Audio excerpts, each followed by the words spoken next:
ছোটোখাটো দোকান ইত্যাদি সব কমার্শিয়াল গ্যাস এবং তারপরে বন্ধ হয়ে যাচ্ছে। আমি এমন দোকান জানি কলকাতা শহরের ওপরে যে কয়লার উনুন অফ করে দিয়ে গ্যাস চালু করেছিল, গ্যাসের উনুন।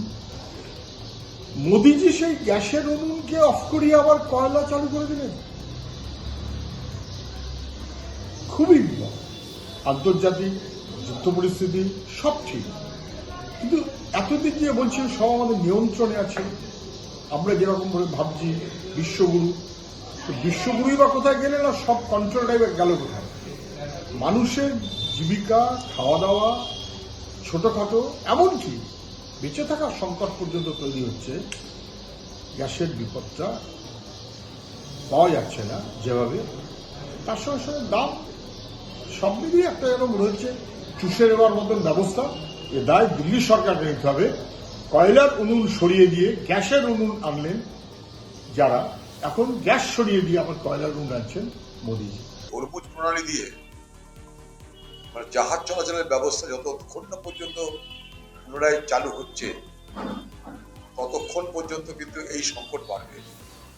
আমাদের দৃষ্টিতে যা মনে হচ্ছে শুধুমাত্র তেলের সংকট বা গ্যাসের সংকট, এটার সংকট কিন্তু আরো অনেক বিস্তৃত। দুটো মাত্র দেশকে তারা অ্যালাউ করছে, সেটা হচ্ছে রাশিয়া আর চীন। বাকি কাউকে তো অ্যালাউ করছে না। ভারতের সঙ্গে ইরানের বরাবরের সম্পর্ক ভালো ছিল, কেন ভারতের সঙ্গে যেটা চীন বা রাশিয়া যে সুযোগটা পাচ্ছে সেই সুযোগটা ভারত পাওয়া উচিত ছিল বলে মনে করি। কিন্তু আমাদের পররাষ্ট্র নীতির নিশ্চয় কিছু ভুল ভ্রান্তি আছে, যেটা আলোচনা চাইছে কংগ্রেস পার্টি লোকসভার মধ্যে।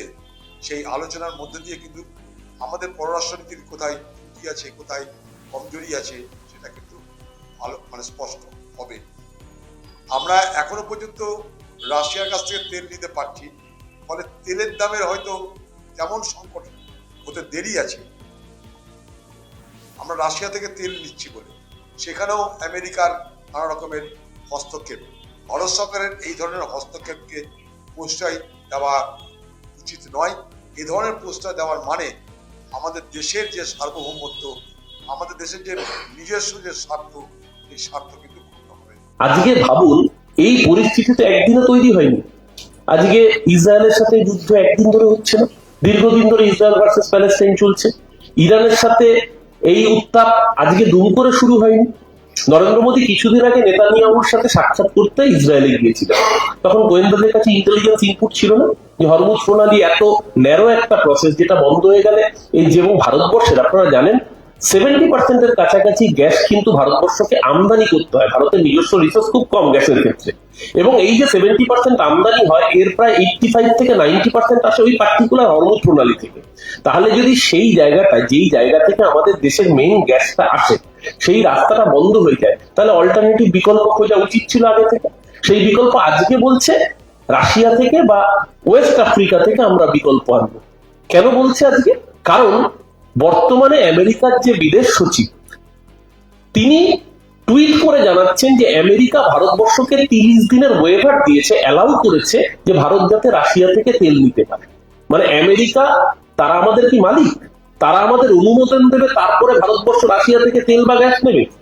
ভারতবর্ষ তো এত দুর্বল নয়। নরেন্দ্র মোদী আমারও প্রধানমন্ত্রী, 140 কোটির প্রধানমন্ত্রী, তার অপমান মানে আমাদের প্রত্যেকের অপমান। এটা তো কার্যত আমাদের প্রধানমন্ত্রীকে অপমান। আমাদের দেশের সরকারের বিদেশ নীতি কোথায়? কি পরিস্থিতিতে গ্যাসের দাম বেড়েছে এটা ভারতবর্ষের কেন গোটা পৃথিবীর মানুষ জানছে। এবার পরিস্থিতিকে মোকাবিলা করবার ক্ষমতা ভারত সরকারের আছে, আমরা নিশ্চিত। এর থেকে অনেক বড় বড় সংকট, অনেক বড় বড় পরিস্থিতি ভারতবর্ষের সরকার সামলেছে, বিশেষ করে যদি ভারতীয় জনতা পার্টির সরকার হয়। সেটা পোখরান বিস্ফোরণের পরের পরিস্থিতিই হোক, কিংবা যে কোনো করোনাকালের মতন দুর্যোগপূর্ণ পরিস্থিতিকেও ভারত সরকার খুব শক্ত হাতে সামলেছেন। আমরা বিশ্বাস করি, আমরা নিশ্চিত আছি যে এই পরিস্থিতিও, যেটুকু পরিস্থিতি তৈরি হয়েছে সেটাকে ভারত সরকার নিশ্চিতভাবে মোকাবিলা করবে।